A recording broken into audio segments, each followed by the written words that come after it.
जय हिंद दोस्तों, कर्मा क्लासेज में आपका स्वागत है। तो पिछले क्लास में आपने पढ़ा था कि हमने बताया कि भारत में मुख्यतः 4 ऋतु होते हैं: ग्रीष्म, वर्षा, शरद, शीत। ठीक है, तो ग्रीष्म ऋतु के बारे में हम लोगों ने पढ़ लिया था और हम लोगों ने जाना कि ग्रीष्म ऋतु में चलने वाली जो हवाएं होती हैं उसको भारत में जगह जगह पे अपने एक अलग अलग नाम से जाना जाता है और वो हवाएं हमारे फसल को पकड़ने, फसल को बढ़ने या फिर उसमें बहुत हेल्पफुल होती है। तो अब हम लोग ग्रीष्म ऋतु के बारे में पढ़ लिया। अब आगे आपको जन्माते हैं किसके बारे में? वर्षा ऋतु के बारे में। देखिए, आइए, बहुत अच्छा टॉपिक है, बहुत इंटरेस्टिंग टॉपिक है। कौन सा? वर्षा ऋतु। ठीक है, वर्षा ऋतु ये हो गया सेकंड नंबर का टॉपिक। देखिए, वर्षा ऋतु का मतलब क्या कि मॉनसून जो अभी चल रहा है, अभी जून का टाइम है, तो आपको पता होगा कि भारत में वर्षा कब आती है? जून से सितंबर के मध्य में वर्षा ऋतु का चलता है। वर्षा ऋतु चलता है जून से सितंबर के मध्य में। तो इसमें क्या होता है कि जून में सर्वप्रथम मानसून की शुरुआत होती है और मानसून सर्वप्रथम जून के प्रथम सप्ताह में दस्तक देता है। कहां दस्तक देता है? केरल में। कहां देता है? केरल में। केरल कहां पड़ता है? तो देखिए, ये यहां पे ऐसे करके केरल है। ठीक है, यहां पे दस्तक देता है कौन? मानसून। अब देखिए, एक चीज और मैं बताता हूं, थोड़ा सा ब्रीफ करता हूं, उसको समझिएगा चीजों को। यहां पे क्या है? तमिलनाडु। ठीक है, यहां पे क्या है? केरला। तो देखिए, यहां से ये हिंद महासागर हो गया, समझ गए ना? तो हिंद महासागर में क्या होता है कि हिंद महासागर से हवाएं उठती हैं और हवाएं जब उठती हैं तो हमारे भारत में जगह जगह पर क्या है? पर्वत है, पठार है, बहुत सारी चीजें। पठार से ऑलमोस्ट नहीं टकराती है हमारी हवाएं जो हिंद महासागर से चलती हैं, वो बड़े बड़े पहाड़ों से, जैसे तट से टकराती है। अरावली तट, कोरोमंडल तट, उत्तरी सरकार तट, दक्षिणी सरकार। आपको मेघालय के पास वर्षा होती है, वहां पे सबसे ज्यादा कहां? मानसिंगराम में। वहां पे क्यों होती है? क्योंकि वहां पर गारो खासी पहाड़ियां हैं, उससे टकराती है। यहां से देखिए, यहां इस एरिया में बंगाल की खाड़ी है। बंगाल की खाड़ी से जब उठती है हवाएं तो जस्ट यहाँ पे ये बंगाल की खाड़ी यहाँ पे हो गया और यहाँ पे मेघालय है। तो यहां से हवा उठती है और मतलब लेके वर्षा चलती है और यहाँ पे गारो खासी का पहाड़ियां है। तो गारो खासी जैसे ही टकराती है ना, बस फट से वर्षा कर देती है। इसलिए मेघालय के मानसिंगराम में सबसे ज्यादा वर्षा होती है। ये आपने बुक में पढ़ा होगा। ठीक है, देखिए, अब हम आपको धीरे धीरे चलते हैं इस ओर लेके, केरला तमिलनाडु के बारे में बताते हैं। पहले समझ लीजिए कि मानसून होता क्या है और मानसून कैसे आता है, ये चीज मैं बताता हूं। देखिए, वर्षा ऋतु जान गए, मध्य जून से सितंबर के बीच में रहता है। और सबसे बड़ी बात की, देखिए, जैसे कि मान लीजिए ये एक ऐसे ग्लोब हो गया, तो देखिए ग्लोब पे हवाएं कैसे चलती है पता है? ग्लोब पे हवाएं कैसे चलती है? देखिए, ये हो गया 0 डिग्री इक्वेटर।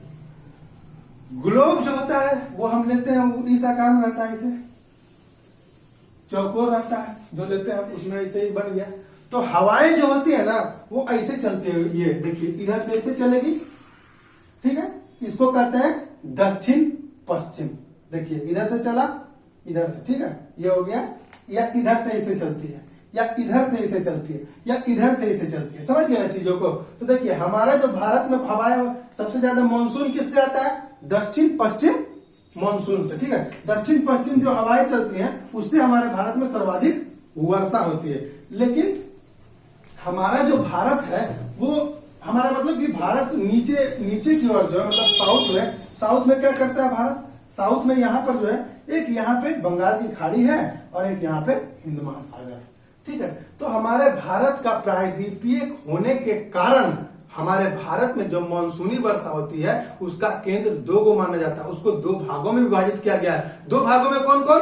तो एक हिंद महासागर और एक बंगाल की खाड़ी। ये चीज समझ गए? देखिए, लिखते हैं हम वर्षा ऋतु। स्टार्टिंग कब होता है? स्टार्टिंग होता है जून टू, मतलब स्टार्टिंग नहीं, क्या बोलते हैं उसको, जून में स्टार्टिंग होता है। और रहने का पीरियड कब है? जून टू सितंबर। ठीक है, जून टू सितंबर में रहता है। अब देखिए, हम जानते हैं कि हमारे मॉनसून का प्रकार। देखिए, हमारे भारत के प्रायद्वीपीय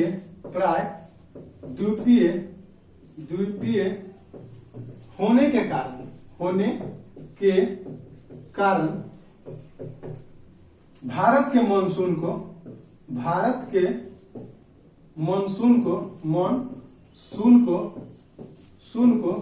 दो भागों में बांटा गया, बांटा गया है। कौन कौन? पहला हो गया बंगाल की खाड़ी, और दूसरा हो गया कौन? हिंद महासागर। अब यही चीजें हैं, यही दो कारण है जो हमारे भारत के मानसून को इफेक्ट करती है, और इसी कारण से हमारे भारत में सर्वाधिक वर्षा कहाँ होती है? मानसून राम में। सर्वाधिक वर्षा कहाँ होती है? सर्वाधिक वर्षा कहाँ होती है? तो मानसून राम मेघालय में पड़ता है, मेघालय, ठीक है। और सबसे कम वर्षा कहाँ होती है? तो ऑलमोस्ट माना जाता है राजस्थान और लेह में। कितना होता है? तो 10 सेंटीमीटर से भी कम, 10 सेंटीमीटर से भी कम वर्षा होती है। कहाँ? राजस्थान और लेह में। सर्वाधिक वर्षा कहाँ होती है? मानसून राम मेघालय में।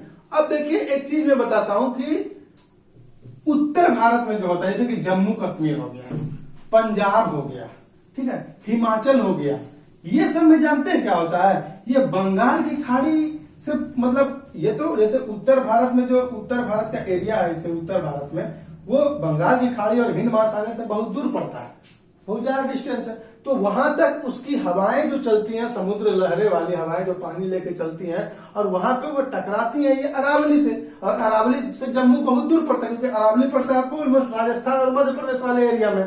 तो राजस्थान और मध्य प्रदेश एरिया से बहुत दूर है जम्मू कश्मीर, हिमाचल, पंजाब। तो वहां पर पर्याप्त मात्रा में वर्षा नहीं पहुंचा पाती है, जिसका कारण क्या होता है? वहां वर्षा उतनी नहीं होती है। लेकिन वहां वर्षा होने का एक और इफेक्ट है। एक और इफेक्ट क्या है कि देखिए, ये 0 डिग्री में बताया था ग्लोब में, भारत यहाँ पे है, यहाँ पे यूरोप है, ठीक है, यहाँ पे लाल सागर है, और यहाँ पे अफ्रीका ऐसे करके, और यहाँ पे ये अटलांटिक है, और यहाँ ये सऊदी अरबिया वाला गल्फ कंट्री है यहाँ पे। और यहाँ देखिए एक है आपको क्या? भूमध्य सागर है, ठीक है, जो उत्तर भारत के एरिया के सामने पड़ता है। तो भूमध्य सागर से क्या होता है ना कि एक हवाएं चलती है, ठीक है, भूमध्य सागर से हवाएं चलती है, जो कि हमारे उत्तरी भारत को उससे पर्याप्त मात्रा में वर्षा मिलती है, और वो हवाएं को कहते हैं पश्चिमी विक्षोभ। या फिर क्वेश्चन पूछ लेता है एग्जाम में कि उत्तर भारत में वर्षा किन कारणों से होती है, या फिर उसे क्या कहा जाता है, तो आप कह सकते हैं उसको पश्चिमी विक्षोभ, ठीक है, जिसको जेट स्ट्रीम कहा जाता है। तो पश्चिमी विक्षोभ का प्रभाव कहां से होता है? तो भूमध्य सागर से होता है। समझ गए होंगे? आगे समझाते हैं।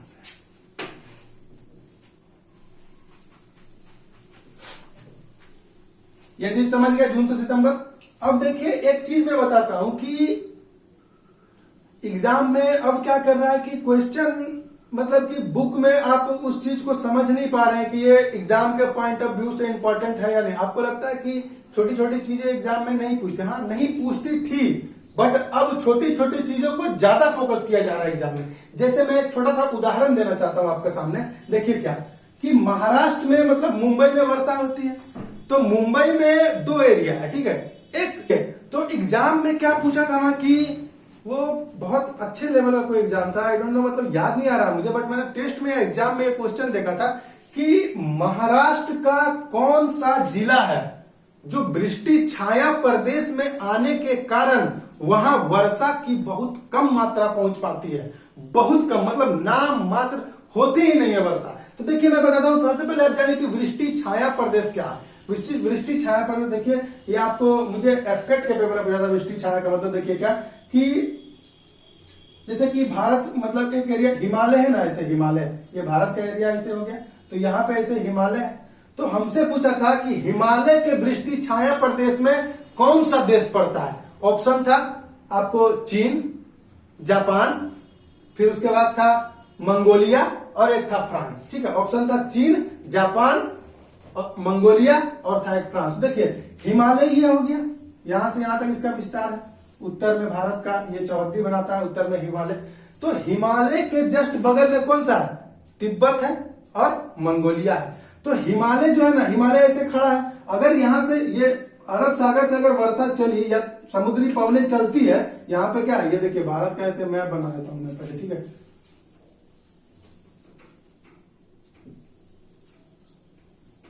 जो भी है जैसा भी है समझने के लिए काफी है। ठीक है, तो यहाँ पे क्या है, अरब सागर है,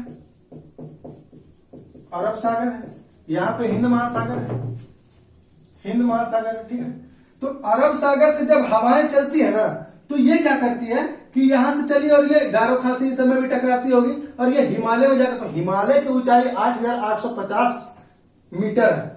ठीक है, तो वो क्या करता है कि इसके उधर साइड पानी को जाने ही नहीं देता है। इसलिए यहाँ पे देखिएगा तिब्बत हो गया, मंगोलिया हो गया, वो हिमालय के वृष्टि छाया में पड़ता है, जिसके कारण तिब्बत और मंगोलिया में आपको सिर्फ और सिर्फ रेत मिलता है देखने के लिए। इसी कारण देखिए यहाँ पे अरावली जो पड़ता है राजस्थान के पास, उसकी ऊंचाई इतनी ऊपर है कि राजस्थान मतलब उसको पार करने ही नहीं देती है, जिसके कारण राजस्थान में ज्यादा सूखा पाया जाता है।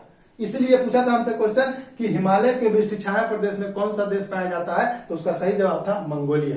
ठीक है, तो ये सब चीज समझिए। ठीक है, वृष्टि छाया किसको कहते हैं कि महाराष्ट्र का पूना एक जिला है जो वृष्टि छाया प्रदेश में आता है। वृष्टि छाया प्रदेश में आने का कारण यह है कि पश्चिमी घाट के पूरब में पुणे आता है, जिस कारण वो वृष्टि छाया प्रदेश में आता है, इसलिए वहां पे वर्षा कम होती है। जबकि पश्चिमी घाट के पश्चिमी छोर पर महाबालेश्वर स्थित है, इसलिए वहां पे वर्षा बहुत ज्यादा होती है।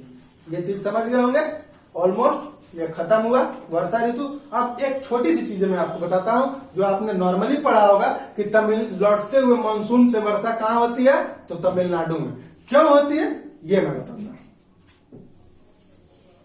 देखिए, लौटते हुए मानसून से वर्षा कहां होती है, तमिलनाडु में। तमिलनाडु में क्यों होती है ये मैं बताता हूं।